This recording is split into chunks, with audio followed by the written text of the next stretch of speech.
Hello दोस्तों, welcome है आपका मेरे चैनल पर। आज की वीडियो में हम हिंदी के इम्पोर्टेंट क्वेश्चंस के बारे में बात करेंगे। जैसे कि आपको पता है, आपका क्वेश्चन पेपर जो है वेल डिफाइंड होता है, हर एक के नंबर अच्छे से मेंशन किए हुए होते हैं वहाँ पर।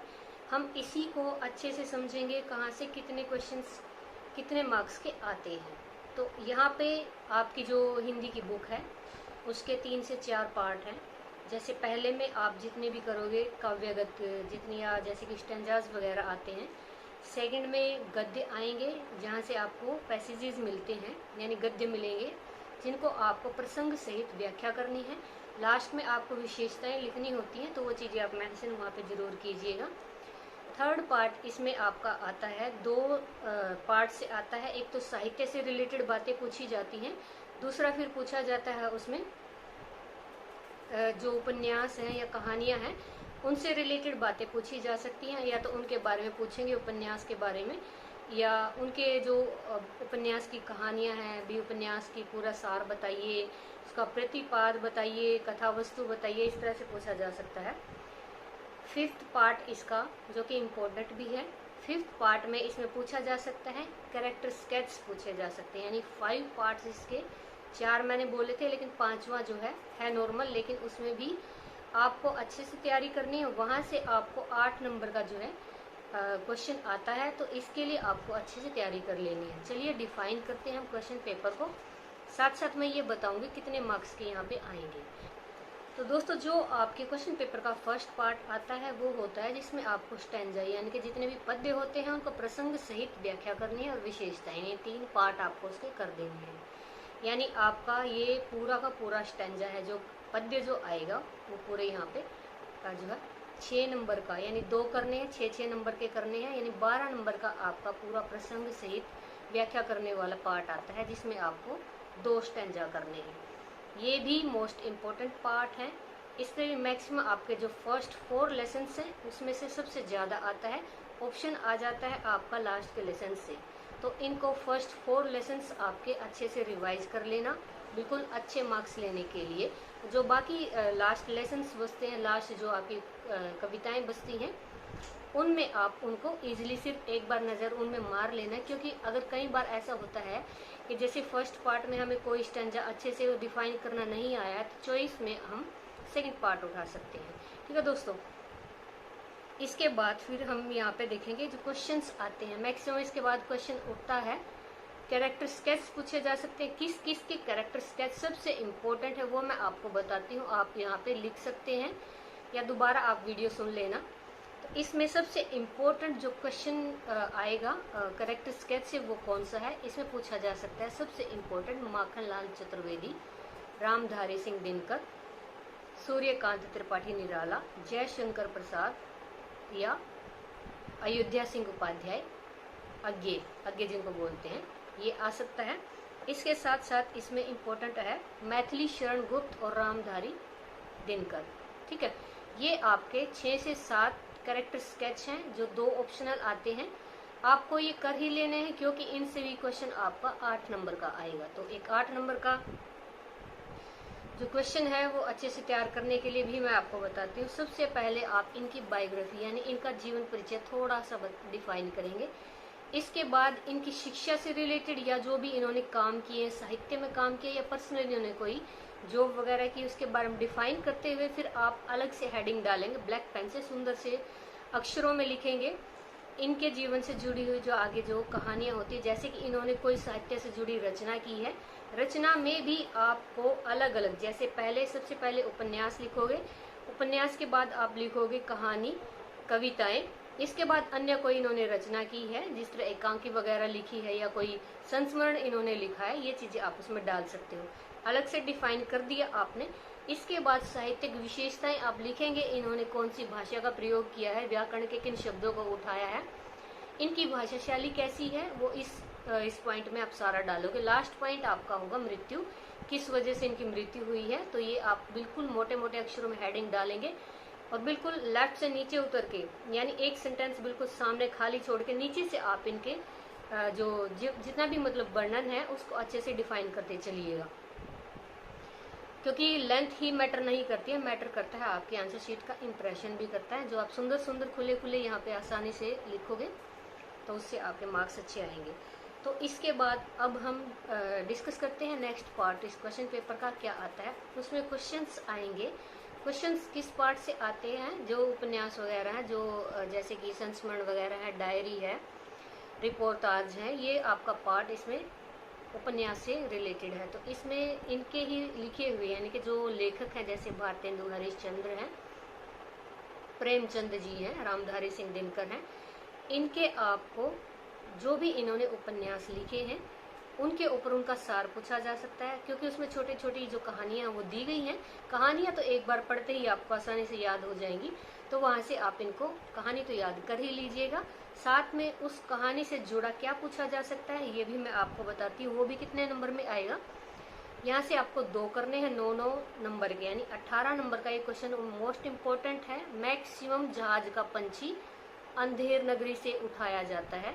इसके 4 क्वेश्चन आते हैं, उसमें से आपको 2 करने हैं। ठीक है दोस्तों, तो यहाँ से आप इस क्वेश्चन को करेंगे, 2 उठाएंगे और 2 में से आपको 9-9 नंबर के क्वेश्चन करने हैं, यानी पूरा का पूरा यहाँ पे 18 मार्क्स का आपका क्वेश्चन 2 क्वेश्चन यहाँ पे तैयार होंगे। तो इसमें जहाज का पंछी और अंधेर नगरी से कौन कौन से क्वेश्चन पूछे जाते हैं, मैक्सिमम रिपीट होते हैं, आप यहाँ से करेंगे और क्वेश्चन पेपर में आगे देखिएगा आपको यही मिलेंगे। ऑप्शनल आते हैं, जो आपको इनमें से भी अच्छा लगता है आप उसको कर लीजिएगा।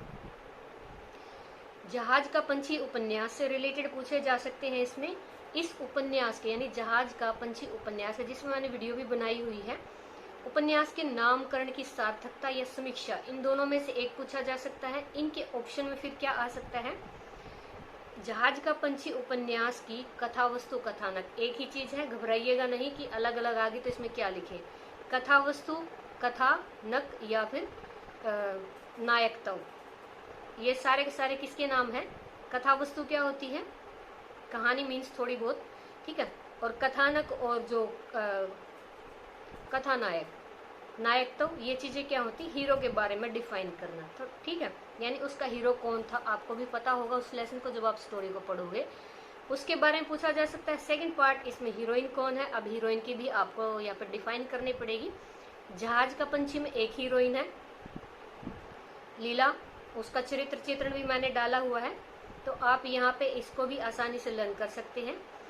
ये क्वेश्चन आपका 4 पार्ट में आएगा, 2 करने हैं, 9-9 नंबर के हैं, 18 नंबर का क्वेश्चन पूरा तैयार करना है, तो आप इनको अच्छे से लर्न कर लीजिएगा।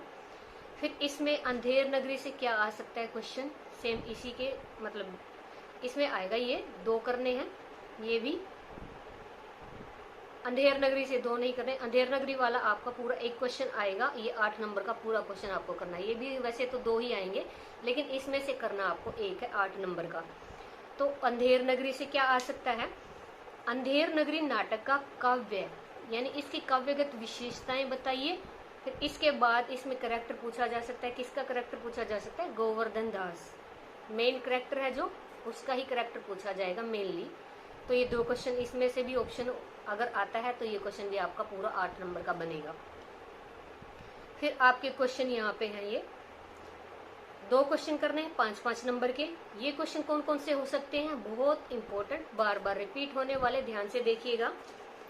इसमें पहला क्वेश्चन आ सकता है रूपहला धुआं यात्रा वृत्तांत, यानी रूपहला धुआं का यात्रा वृत्तांत आपको लिखना है, इसमें आपको बताना है 5 नंबर के हिसाब से, ठीक है। सेकंड क्वेश्चन इसमें आ सकता है मलियज की डायरी, ये भी इम्पोर्टेंट क्वेश्चन है, यानी ये लगाइए क्वेश्चन पेपर सेट करने वालों के ये 4 क्वेश्चन तो बिल्कुल इम्पोर्टेंट, उनको पसंद आते हैं, ऑप्शनल आने ही आने हैं। रूपहला धुआं यात्रा वृत्तांत, मलियज की डायरी, पुरुष परमेश्वर का रेखा चित्र सार आपको बताना है। ये 3 क्वेश्चन हैं, इनमें आपको 2 छांटने हैं, लिखने हैं, ठीक है। और कितने नंबर का बन गया ये क्वेश्चन आपका, 5-5 के हिसाब से ये आपका 10 नंबर का पूरा क्वेश्चन बन गया। इसके बाद आप इसमें दूसरा ऑप्शनल अगर आ सकता है, ये आपका आएगा आत्मकथा के तत्वों पर आधारित नींव के निर्माण, नीड का निर्माण, फिर यानी इसकी समीक्षा, ये भी आ सकता है, मोस्ट इंपोर्टेंट क्वेश्चन है, मैक्सिमम रिपीट होता है। आत्मकथा के तत्वों पर आधारित या तत्वों के आधार पर नीड का निर्माण फिर के समीक्षा कीजिए, ये क्वेश्चन आपका आ सकता है। इसमें ऑप्शनल 42 के ज्वार की लहरों से संस्मरण का मूल काव्य, 42 के ज्वार की लहरों से संस्मरण का मूल काव्यगत विशेषताएं, ये क्वेश्चन भी इसके ऑप्शनल में है। इन 4 में से आपको 2 करने हैं, यानी 5-5 नंबर के 10 नंबर का क्वेश्चन आपका ये है। फिर इसमें आपको गद्य में से करना है, यानी गद्य में आपके 4 गद्य ही आते हैं, यानी पैसेज आएंगे, उनको भी आपको प्रसंग सहित व्याख्या करनी है, विशेषताएं डालनी है। ये आपका आएगा 14 नंबर का। इसमें आपको 2 करने हैं, 4 से 2 करने हैं, दोनों 7-7 नंबर के हैं। मैक्सिमम ये भी जो फर्स्ट 4 या 5 लेसन हैं उनको आप अच्छे से रिवाइज कर लीजिएगा। क्वेश्चन ये मुश्किल नहीं होते हैं, गद्य वाले बहुत ही आसान होते हैं। सिमिलर सी लाइनें आपको बिल्कुल उसमें से कुछ एक शब्दों को ही आपने परिवर्तित करके लिखना है। मैक्सिमम वही का वही आप लिख सकते हो, प्रसंग सहित व्याख्या इसमें करनी है। ये आपके गद्य लेसन की स्टोरी से, कहानी से आएंगी, कहानी आपको समझ आ जाती है तो गद्य आपको समझ आ जाते हैं।